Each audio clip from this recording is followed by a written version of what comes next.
Hi, hello, good morning po sa inyong lahat. Narito na naman tayo upang anyayahan kayo sa ating devotion. Muli po ay nanyayahan na subaybayan ang episode na ito. Gayon pa man, patuloy na tumutok sa ating ministry.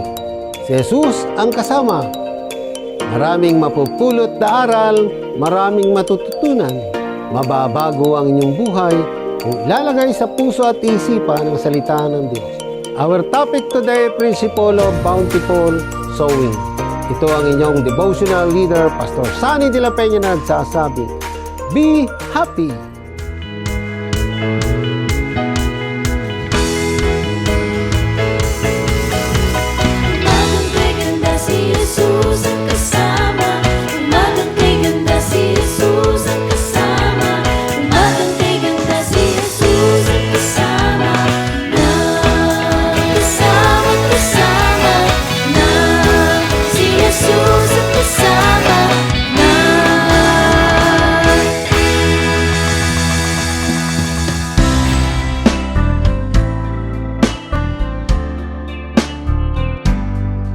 Walk with faith in your heart, and you'll never walk alone.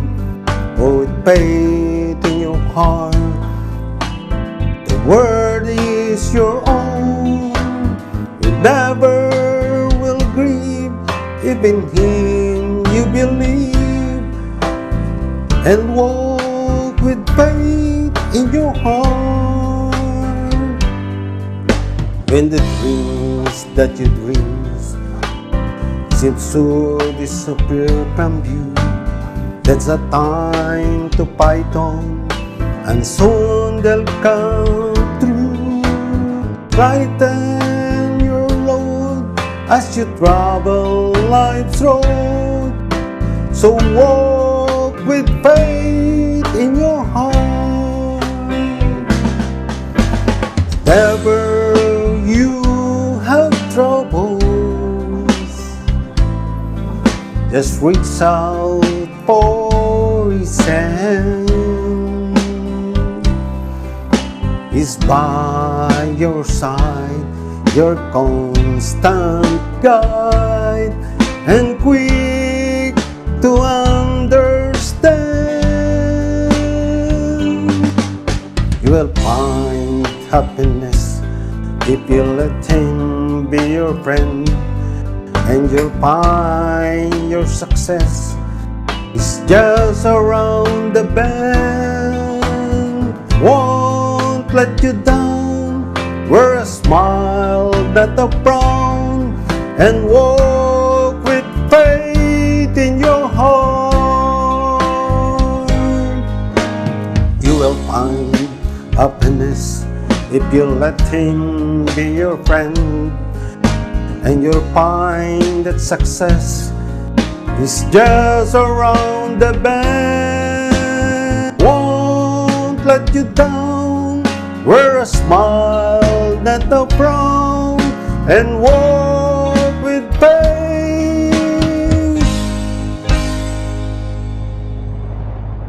in your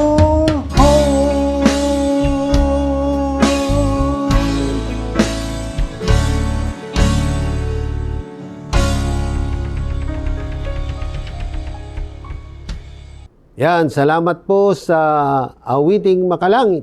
Yan. Tayo po'y sumandaling manalangin.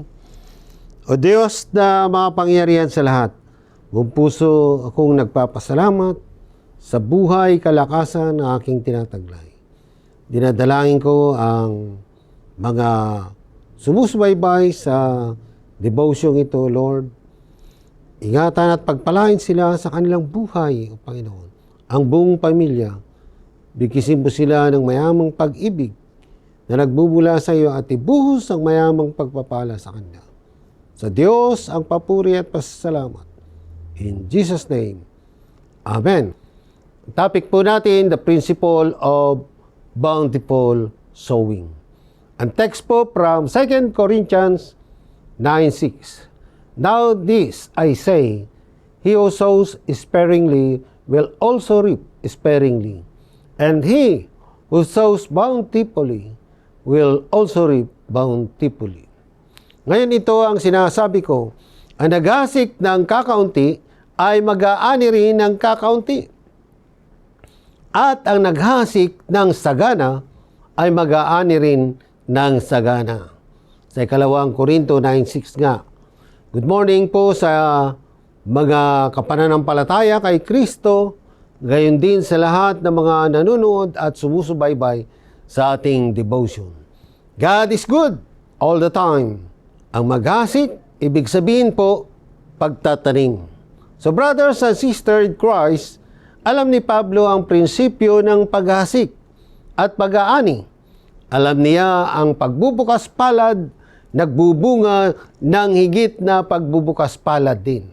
Habang ang kahalayan ay nagdudulot ng sakim at mapag-imbot na espiritu. At upang maiwasang mangyari ito, sinabi ni Pablo sa kanila, ang naghahasik ng kakaunti, mag-aani rin ng kakaunti. Samantalang naghahasik ng sagana, mag-aani rin ng sagana.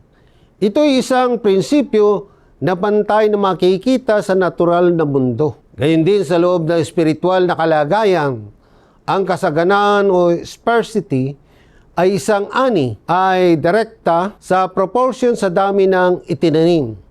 Ang masaganang buto, saganang nayasik, ay magbubunga ng saganang butil, habang ang kakaunting pagkaalat ng buto ay magbubunga lamang ng kakaunting ani. Ako po ay may kakaunting tanim sa rooftop, gaya ng kangkong, alugbati at iba pa. Alam kong ito ay hindi mag-aani ng super dami. Sa prinsipyong itanim ko ay kakaunti. Kaya expected din na kakaunti ang aanihin. Anyways, ito'y pansariling ulam lamang, pang may masariwang makakain at sigurado ang pinagkunan. So pansarili lang po yun, hindi talaga pang commercial. Gaya na nagpapahayag ng salita ng Diyos, naunawaan ni Pablo na mahal ng Diyos ang isang masayang nagbibigay. Gayon pa man, ang isang nag-aatubili na regalo na ibinibigay sa ilalim ng pagpilit o sa pamamagitan ng isang pakiramdam ng tungkulin ay nagbubunga ng kahabag-habag ng kaluluwa. Gayon pa man, ang isa sa mga katapatan, katotohanan, ay nasisiyang magbigay ng bukas palad at kusang loob, ay aani ng napakagandang gantimpala. Bawat mabuting gawa at bawat mapagbigay na kilos, material man o espiritual, ay nag-aani ng malaking gantimpala kapag sinagawa sa pamamagitan ng nagbibigay kakayahang kapangyarihan ng banal na espiritu ng may mabuti at mapagbigay na saloobin. Sometimes, brothers and sisters, nakakalungkot ngayon. Dumarami ang bilang ng mga huwad na guro, mga false prophet, na umaabuso sa talatang ito upang lagyan ng rekado ang matatamis nilang dila sa pamamagitan ng pagmamanipula sa isipan ng kanilang mga kongregasyon. Na nagmumungkay na kung maghuhulog sila ng pera sa kahon doon sa offering box ng handog ng mga ngaral, obligado ang Diyos na dagdagan ang biyaya sa kanilang sarili, kalagayang pinansyal.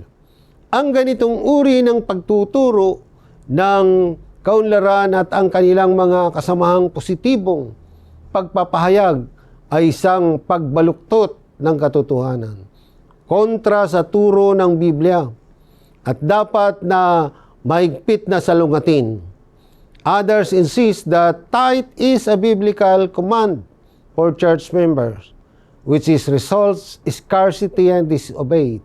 This again twists God's word in other direction. Specific instruction to bring tithe into the storehouse was command given to Israel.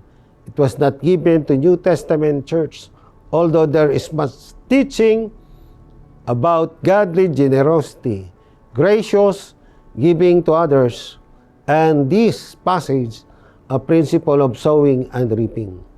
Ginigit ng iba na ikapu ay isang utos sa Biblia para sa membro ng simbahan na nagre-resulta ng kakapusan kapag siniway. Muli itong binabaluktot ng salita ng Diyos sa direksyon ang tiyak na tagubilin na magdala ng ikapu sa kamalig. Ang sabi, dalhin ninyo ng buong buo ang inyong ikasampung bahagi sa tahanan ng Diyos upang matugunan ang pangangailangan ng aking tahanan. Ang sabi, subukin ninyo ako sa mga bagay na ito kung hindi ko buksan ang bintana ng langit at ibuhos sa inyo ang masaganang pagpapala. Magbigay kayo at ito'y ibibigay sa inyo, isang pangako ni Jesus na totoo ngayon. At ang pagbibigay ng marami man o kakaunti ay isang malayang pagpili sa lahat ng nananampalataya. Hindi po yun pinipilit, mga kapatid. Kaya huwag nating kalimutan na alam ng Diyos ang nilalaman ng puso mo. Alam niya kapag ang mga regalo, material man o espiritual, ay binibigay ng may pag-aatubili o masaya. Tayo nawa ay may mga taong bukas palad na nagbibigay sa iba para sa Panginoon bilang pagpapasalamat sa napakagandang regalo ng kanyang bugtong na anak, ang kaligtasan. Ngayon ito ay sinasabi ko, ang naghasik ng kakaunti ay mag-aani ng kakaunti at ang naghasik ng sagana ay mag-aani rin ng sagana. 2 Corinthians 9:6. The principle of bountiful sowing. Amen.